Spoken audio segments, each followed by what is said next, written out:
Donc, un début de partie, enfin 3 débuts de partie, là, avec un confesseur, donc c'est un perso qui joue épée, bouclier. Moi, je joue pas trop bouclier, mais en fait, ça permet d'encaisser des dégâts. Moi, je suis plus sur esquive. Donc là, on voit une attaque dans le dos. Quand on fait une attaque spéciale et qu'on est proche de l'ennemi, on fait ce qu'on appelle un coup critique. Donc là, attention en haut, on voit la petite flèche qui part. Bon, il visait pas bien, mais il faut éviter. Là, un ennemi un peu plus costaud, il a un gros bouclier et puis une pique. Là, ces personnages-là peuvent se protéger tout en attaquant avec leur pique, donc c'est un peu pénible. Là, bon, il n'est pas très agressif celui-là, hein. Voilà, là j'ai paré. Donc là, je suis derrière mon bouclier. Je pars les attaques, donc ça consomme évidemment de l'endurance. Et certaines attaques, voilà, j'ai pas pris de dégâts, mais ça prend de l'endurance.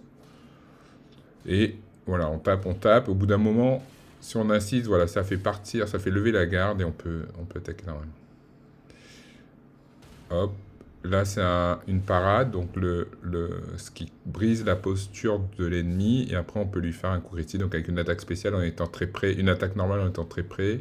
Là le petit carreau qu'on évite. Là on va parer, hop, et puis on tape. Donc oui, quand on brise la posture, hein, par exemple avec un coup de bouclier, on peut mettre une attaque spéciale. Là, attaque sautée, pareil, ça brise la posture. Et derrière, une attaque normale qui fait un coup critique. Donc là, on arrive sur le boss. Donc on a toujours ces entrées là avec un brouillard. Bon, ici, c'est pas un vrai boss. Simplement, voilà, les boss, il y a une barre de vie plus grande. Évidemment, il tape plus fort. Voilà, il a raté son coup. Il est un peu bizarre, ce mob-là. On passe dans le dos. Hop, dans le dos, attaque normale, ça fait un coup critique. Vous avez les gros dégâts que ça fait. On va parer pour voir. Donc là, vous avez eu là, j'ai pris des dégâts. Là aussi, vous voyez, c'est des attaques qui viennent pas de face et donc on prend quand même des dégâts. Et c'est terminé. Donc voilà, j'ai pas l'habitude de jouer trop avec le bouclier, moi. Plus mon style de jeu, donc là, c'est une guerrière qui commence avec 2 épées. Et la particularité de ce duo d'épées, c'est lorsqu'on fait... Donc là, c'est une attaque normale qui tape avec les deux, mais quand on fait... Alors, les attaques sautées, ça peut être intéressant aussi. Et quand on fait une attaque en courant, ça fait 4 coups, en fait, puisque ça fait un double attaque avec les 2 épées. Bon, lui, il tourne, il est un peu pénible. Ouais, il faut insister un peu jusqu'à ce qu'il perde, voilà, il perde la garde. Mais c'est vrai que les monstres comme ça, hop, on évite le carreau.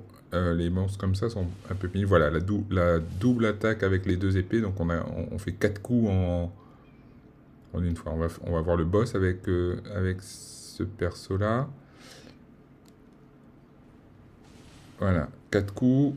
Donc on voit, ça fait quand même des gros dégâts. Et c'est fini.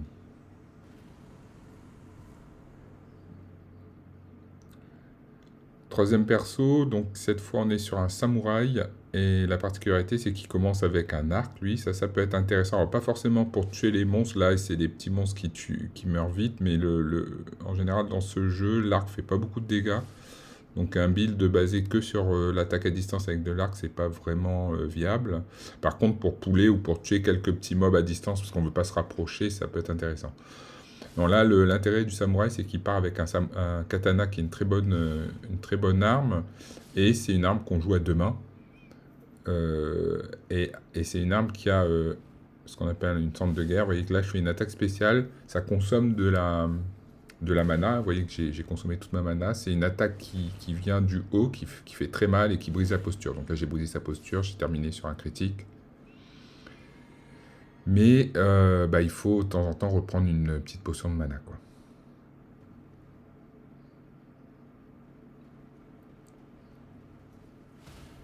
Vous voyez, gros dégâts, la posture est brisée. Alors, sur les petits mobs, ça brise direct, mais même sur des vrais boss, vous verrez qu'en 2 ou 3 coups, ça peut briser la posture et ensuite on enchaîne sur un critique. Là, le premier objectif, ça va être d'aller au village qui est là, et quand vous voyez sur la carte la petite marque qu'on a vue là, c'est la carte, parce que vous voyez que la map est toute grise.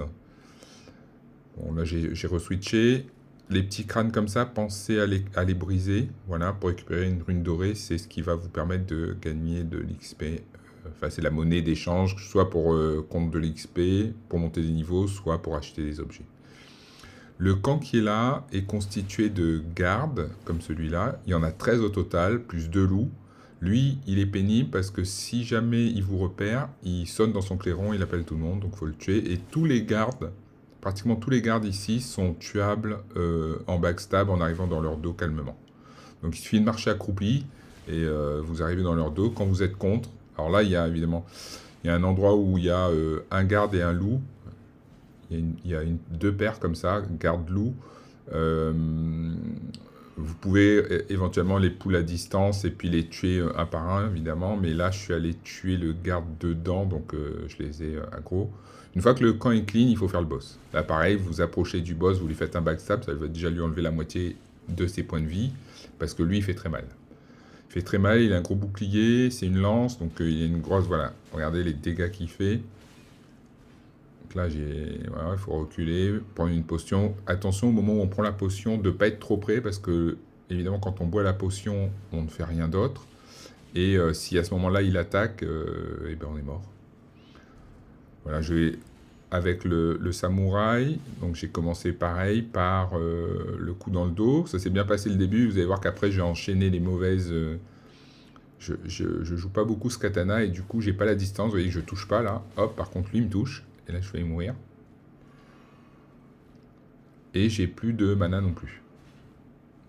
On va reprendre une potion de mana et on va repartir calmement. Voilà.